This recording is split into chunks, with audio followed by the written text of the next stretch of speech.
మిథున రాశి ప్రేక్షకులకు స్వాగతం. మృగశిర నక్షత్రం 3-4 పాదాలు, ఆరిద్ర నక్షత్రం 4 పాదాలు, అలానే పునర్వసు నక్షత్రం 1, 2, 3 పాదాల వాళ్ళు మిథున రాశి కింద వస్తారు. శ్రీ పరాభవనామ సంవత్సరంలో ఈ మిథున రాశి వాళ్ళకి శని సంవత్సరం మొత్తం కూడా మీన రాశిలోనే, అంటే మీ జన్మ రాశి నుంచి దశమ స్థానంలోనే సంచారం చేస్తూ ఉంటారు. ఇక రాహు కేతులు ఇద్దరు కూడా సంవత్సరం చివరి వరకు, అంటే డిసెంబర్ 5వ తేదీ వరకు కూడా రాహు కేతు రాశి పరివర్తన కూడా ఉండదు. రాహు ఇక్కడ ముఖ్యంగా కుంభంలోనే సంచారము, కేతు సింహంలోనే సంచారం చేస్తూ ఉంటారు. అయితే డిసెంబర్ 5వ తేదీ తర్వాత రాహు మకరంలోకి ప్రవేశిస్తారు, కేతు కర్కాటక రాశిలోకి ప్రవేశిస్తారు. అంటే మీ జన్మరాశి నుంచి ద్వితీయ స్థానంలో కేతు ఒక ప్రవేశము, అలానే అష్టమ స్థానంలోకి రాహు ఒక ప్రవేశం జరుగుతుంది. ఇక గురువు గారు జూన్ 1వ తేదీ వరకు మిథున రాశిలో, అంటే మీ జన్మరాశిలో సంచారము, జూన్ 1వ తేదీ కర్కాటక రాశిలోకి ప్రవేశిస్తున్నారు. జూన్ 1వ తేదీ నుంచి అక్టోబర్ 31వ తేదీ వరకు ఆయన కర్కాటక రాశిలోనే సంచారం చేసి అక్టోబర్ 31వ తేదీ సింహ రాశిలోకి ప్రవేశిస్తున్నారు. అక్కడ కొద్ది రోజుల పాటు సంచారం చేస్తూ సవ్య మార్గంలో మళ్ళీ సంవత్సరం చివరిలో వక్రించి కర్కాటక రాశిలోకే ప్రవేశిస్తున్నారు. ఈ గ్రహ సంచార రీత్యా మిథున రాశి వాళ్ళకి, మిథున రాశి ప్రేక్షకులకు ఒక ముఖ్యమైన గమనిక. గోచారం ద్వారా మనం గురుబలము, శని బలము, ఆదాయ వ్యయ ఫలితాలని మనం చెప్పుకుంటున్నాం. గోచారంలో ఉంటున్న ఈ గురుబలము, ఈ శని బలములనే మన జీవితంలో అన్నీ జరగవు. ముఖ్యంగా ఒక రాశికి సంవత్సరం గురుబలం ఉంటే వచ్చే సంవత్సరం గురుబలం అనేది ఉండదు. అంటే మీకే తీసుకోండి, జూన్ 1వ తేదీ నుంచి అక్టోబర్ 31వ తేదీ వరకు మాత్రమే మీ మిథున రాశి వాళ్ళకి గురుబలం ఉంటుంది. కేవలం 5 మాసాలు ఈ సంవత్సరం. కొంతమంది చెప్తూ ఉంటారు, మాకు ఏళ్ళనాటి శని అయిపోయిందండి, మాకు ఇంకా మంచి జరగట్లేదు, మీరైతే మంచి జరుగుతుందని చెప్తున్నారు కానీ మాకు మంచి జరగట్లేదు అని. ముఖ్యంగా మన వైయక్తిక జన్మజాతక రీత్యా శుభ కారకత్వం వహించే గ్రహ దశలు కనుక జరుగుతూ ఉన్నప్పుడు మన జీవితం అనేది ఎటువంటి ఇబ్బందులు లేకుండా లైఫ్ అనేది స్మూత్ గానే సాగుతూ ఉంటుంది. ఆ సమయంలో గురుబలం వస్తే రెట్టింపు ఫలితాలని అనుభవిస్తాం, గురుబలం లేకపోయినా శుభ ఫలితాలని అనుభవిస్తాం. ఎందుకంటే మనకి శుభ కారకత్వం వహించే గ్రహ దశ జరుగుతూ ఉంది కాబట్టి. అదే మన జన్మజాతక రీత్యా పాప గ్రహాల దశాభుక్తి జరుగుతూ ఉన్నప్పుడు మన లైఫ్ అనేది స్మూత్ గా సాగుతూ ఉండదు. చాలా స్ట్రగల్ ఫేస్ చేస్తూ, ఇబ్బంది పడుతూ, ఇలా గందరగోళ పరిస్థితుల్లో వెళ్తూ ఉంటాం.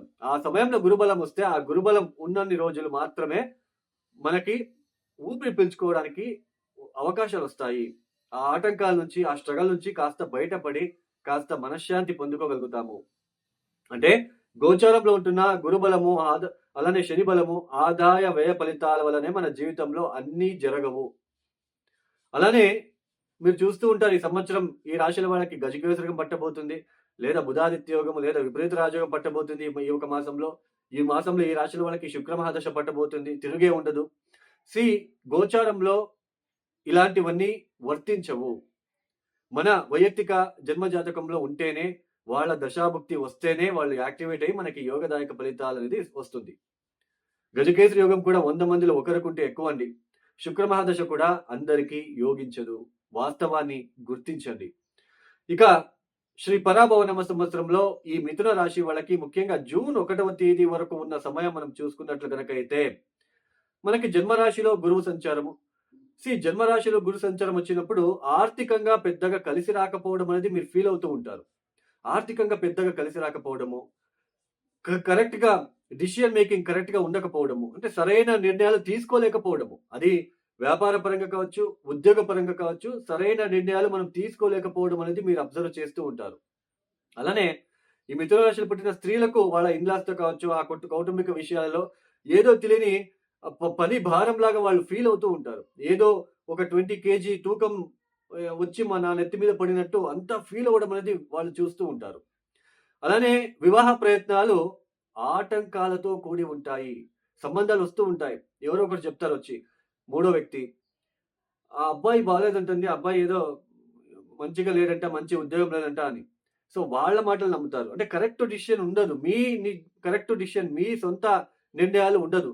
ఇతరుల మీద ఆధారపడి ఉండడానికి ఛాన్సెస్ ఉంటుంది. ఉద్యోగ విషయాలలో కూడా స్ట్రెస్ కి గురి అవుతూ ఉంటారు. గందరగోళ పరిస్థితులు ఎదుర్కొంటూ ఉంటారు. ఆరోగ్య విషయాలలో కూడా చాలా డిస్టర్బెన్సెస్ గా మీరు ఫీల్ అవుతూ ఉంటారు. అయితే ఎప్పుడైతే జూన్ 1వ తేదీ గురువు గారు కర్కాటక రాశిలోకి ప్రవేశిస్తారో ఇక్కడ మళ్ళీ మీకు ఆర్థిక విషయాలలో ఎదుగుదల, అలానే పెళ్లికి సంబంధించిన విషయాలలో అనుకూలతలు ఏర్పడతాయి. ఆటంకాలు కలగకుండా అనుకూలతలు ఏర్పడతాయి. కౌటుంబిక విషయాలలో శుభకార్యాలలో పాల్గొనే ఆస్కారాలు, మంచి మంచి భోజనాలు చేయడానికి ఆస్కారాలొస్తాయి. అలానే మీ మాటకు విలువ పెరుగుతుంది. ఉద్యోగం బదిలీల కోసం ఎవరైతే ప్రయత్నం చేస్తూ ఉంటారో, నాకు జీతం తక్కువ, నేను ఇంకో వేరే ఉద్యోగం వెతకాలి. చాలా రోజుల నుంచి వెతుకుతూ ఉంటారు. దొరకకుండా చాలా ఇబ్బందిగా ఉంటుంది. ఈ సమయంలో ఉద్యోగం దొరకడము, వ్యాపార అభివృద్ధి కోసం చేసే ప్రయత్నాలలో సఫలీకృతం అవ్వడము, ఇలా మంచి శుభ యోగాలు, అలానే ఉద్యోగంలో ఉన్న ఒత్తిడులు తగ్గుతాయి. అలానే కొత్తగా వ్యాపారం చేయాలనే ఒక ఆలోచన పెరుగుతుంది. సో, వాటికి సంబంధించిన విషయాలలో అనుకూలతలు ఏర్పడతాయి. రొయ్యల బిజినెసు, చేపల బిజినెసు, వాటర్‌కి సంబంధించిన బిజినెసు, అడ్మినిస్ట్రేషన్‌లో ఉన్నవాళ్ళు, పెద్ద పెద్ద కాంట్రాక్టర్సు, బిల్డర్సు, బ్యాంకుల్లో పనిచేసేవాళ్ళు, వీళ్ళందరికీ కూడా సానుకూలత ఫలితాలు ఏర్పడుతున్నాయి. జూన్ 1వ తేదీ నుంచి అక్టోబర్ 31వ తేదీ వరకు. ఆర్థికంగా చాలా మంచి ఫలితాలు చూడబోతున్నారు ఈ సమయంలో. అక్టోబర్ 31వ తేదీ తర్వాత అగైన్ గురువు గారు తృతీయ స్థానంలోకి సంచారాన్ని ప్రారంభం చేస్తారు. మళ్ళీ ఇక్కడ కొద్ది రోజులు ప్రయాణాలు ఎక్కువగా చేయాల్సిన ప్రమేయాలు ఏర్పడతాయి. ఆటంకాలు కలిగిస్తుంది. ప్రతి పనిలో కూడా ఆటంకాలు కలిగించడము, ఆర్థికంగా కాస్త వెనక్కి పడిపోవడం లాగా అనిపిస్తూ ఉంటుంది. కొంచెం డిస్టర్బెన్సెస్‌కి గురి అవ్వడము. అలానే ఈ ఒక సంవత్సరం చివరిలో డిసెంబర్, జనవరి, ఫిబ్రవరి ఈ మాసంలో గురువు ద్వితీయ స్థానంలో వక్రించి ఉంటాడు. ఈ సమయంలో మేజర్‌గా ఒప్పందాలు చేసుకోవడము, ఏదైనా రిజిస్ట్రేషన్‌కి వెళ్ళి మీరు సంతకం పెట్టడం, ఏదైనా సాక్షి సంతకాలో ఏదో షూరిటీ సంతకాలు పెట్టడము, ఇవన్నీ మానేయాలి. ఆర్థికంగా చాలా ఇబ్బందికి గురి అయ్యే సూచనలు కూడా ఉంటాయి ఈ సమయంలో. డిసెంబర్, జనవరి, ఫిబ్రవరి చాలా జాగ్రత్తలు తీసుకోవాలి ఈ సమయంలో. ఇక ఈ తృతీయ స్థలంలో కేతు ఒక సంచారము కాస్త సోదరులతో ఫైటింగ్ లాగా, వాళ్ళతో విభేదాలు, తగాదాల్లాగా అనిపించడము, అలానే తండ్రి ఆరోగ్య విషయాలలో కూడా కాస్త డిస్టర్బెన్సెస్‌కి గురి అవ్వడము. అలానే ఈ సమయంలో పితృదోషాల కోసం పరిహారాలు చేసుకోవడం కూడా కొంతమంది జరిగి ఉంటుంది. మీరు అబ్జర్వ్ చేయండి. అలాంటి అవకాశాలు వచ్చి ఉంటాయి. అలానే పిత్రార్జిత ఆస్తికి సంబంధించిన విషయాలలో జూన్ 1వ తేదీ వరకు కూడా కాస్త అనానుకూలతలు ఏర్పడుతూ ఉంటాయి. గందరగోళ పరిస్థితులు మీరు చూస్తూ ఉంటారు ఈ సమయంలో. మొత్తానికి ఈ మిథున రాశిలో పుట్టిన మృగశిర నక్షత్రం 3, 4 పాదాల వాళ్ళకి గురు సంచారం, శని సంచారం ఎప్పుడు బాగుంటుందో చూద్దాం. గురు సంచారం అనేది జూన్ 18 నుంచి ఆగస్ట్ 19 ఎక్సలెంట్‌గా ఉంటుంది. అలానే అక్టోబర్ 31 నుంచి నవంబర్ ఎండింగ్ వరకు వీళ్ళకి అనుకూలతలు ఏర్పడతాయి గురు సంచారం వలన. శని సంచారం ఎప్పుడు బాగుంటుంది? మే 17 వరకు బాగుంటుంది. మే 17 దాటిన తర్వాత అంతగా అనుకూలించదు. అలానే ఆరిద్ర నక్షత్రం జాతకులకు గురు సంచారం ఎప్పుడు బాగుంటుంది అంటే, ఈ జన్మరాశిలో సంచారం చేసే సమయం మార్చ్, ఏప్రిల్, మే, జూన్ ఈ సమయంలో కూడా వీళ్ళకి ఎటువంటి ఇబ్బంది ఉండదు. అనుకూలిస్తుంది. కొత్తగా ఉద్యోగం ప్రయత్నాలు అనుకూలిస్తాయి ఈ సమయంలో. అలానే ఉద్యోగంలో ఏదైనా సమ్ చేంజెస్‌ని మీరు చూస్తారు, పాజిటివ్ చేంజెస్‌ని.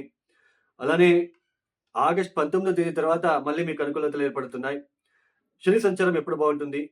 మే 17 దాటిన తర్వాత శని సంచారం వీళ్ళకి అనుకూలిస్తుంది. పునర్వసు నక్షత్రం జాతకులకు గురు సంచారం ఎప్పుడు బాగుంటుంది అంటే, జూన్ 18 నుంచి ఆగస్ట్ 19 ఎక్సలెంట్‌గా ఉంటుంది. మళ్ళీ అక్టోబర్ 31వ తేదీ తర్వాత అనుకూలిస్తుంది. శని సంచారం ఎప్పుడు బాగుంటుంది? మే 17 వరకు మాత్రమే శని సంచారం అనుకూలిస్తుంది. మిథున రాశిలో పుట్టిన స్త్రీ పురుషులిద్దరూ కూడా అన్ని నక్షత్రాల వాళ్ళు మృత్యుంజయ మంత్రము, శివుడిని ఎంత ఆరాధిస్తారో శివ సహస్రనామము, అరుణాచలానికి వెళ్ళి దర్శనం చేసుకునే ఒక అవకాశం వస్తే చేసుకోండి. చాలా అనుకూలతలు ఏర్పడతాయి. శివుడిని ఎంత పూజిస్తారో ఈ సమయంలో మీకు అంత మంచిది. ఇక ఎవరైతే ఈ వీడియో చూస్తున్నారో నచ్చితేనే లైక్ చేయండి, షేర్ చేయండి, సబ్స్క్రైబ్ చేసుకోండి. ఎవరికైనా ఆస్ట్రాలజీ కన్సల్టేషన్ కావాలనుకున్న వాళ్ళు డిస్ప్లే అవుతున్న నెంబర్కి నేరుగా కాల్ చేయండి. ప్రాబ్లమ్స్ చెప్పుకోరాదు, date of birth, timings compulsory కావాలి. సింపుల్ రెమెడీస్ ఉంటాయి. సర్వే జనం సుఖినో భవంతు. ధన్యవాదములు. జై శ్రీరామ్.